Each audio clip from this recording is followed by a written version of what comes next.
If budget is your biggest consideration, this still might be the best value kayak for under $300. And this is why I created this video. Hi folks, I'm Jack, the founder of the Inflatable Kayaking Group in Portland, Oregon. Today I want to talk to you about Intex Excursion Pro ownership. Specifically, if you have one of them, what do you do with a couple of the most important problems with it? The fact that it might be leaking and the seats are deflating. And if anything happens to your pump, there's no way to get a replacement pump. What do you do? Let's look at this. First off, what do you do with the seats? Remember, I was talking about E6000. This might be your best friend. It's cheap. One tube of this will last you hopefully for the rest of your life. And you do this. You take a seat and you pretty much put a dab around all the places where they may leak. These are the places that are likely to develop leaks.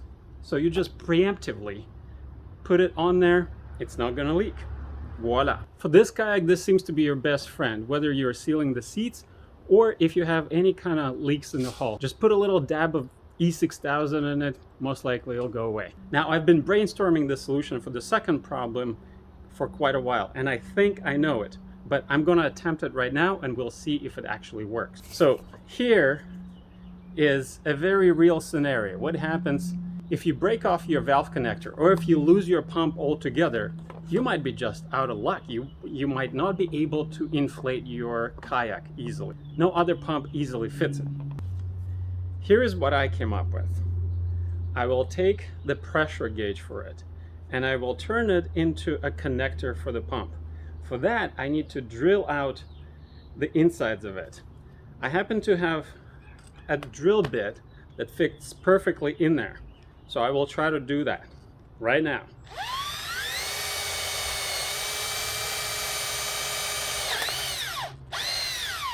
Look at that. Yoo-hoo! This happens to be a very strange size, which is something like 31/64. If you happen to find one that is a little bit smaller, not a big deal. Should probably work. The bigger it is, the more smooth it is, the easier the air will flow. So this would be ideal if you just look into it.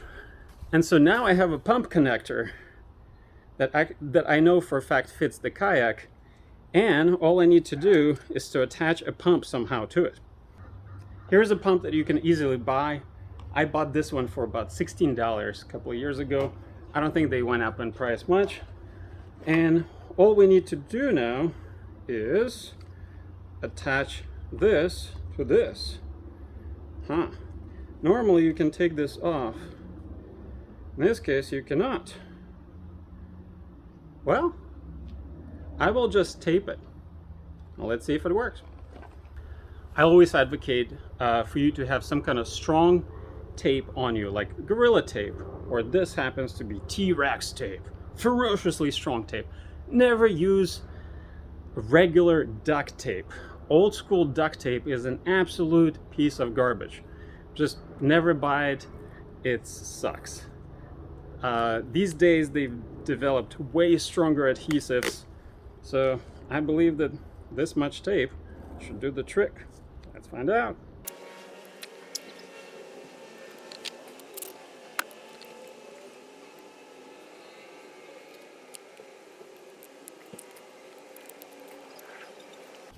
And look at that. Voila!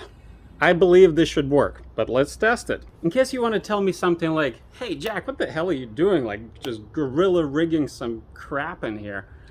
Yeah, why not? If it works, what else do you need? Why spend hundreds of dollars if you can spend 16?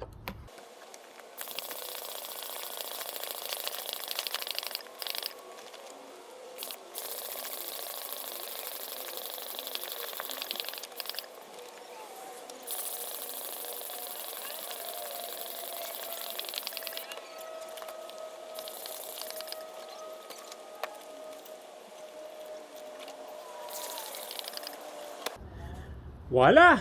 It totally worked. It worked to inflate the kayak itself, the seats, and now you have a pressure gauge built in.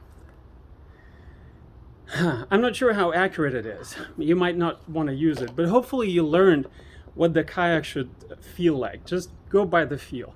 don't overinflate it. It should feel kind of like a firm butt. That's the way to remember it. Also, if you've noticed that I broke some sweat, my favorite joke is inflatable kayaks are really awesome. You come to the water, you inflate them, and you got your exercise. You can deflate it, pack it up, and go home. Woo-hoo, you did it. Hope this was helpful. If you find yourself in Portland, Oregon, come paddle with us. Otherwise, maybe I'll see you wherever you are in the world.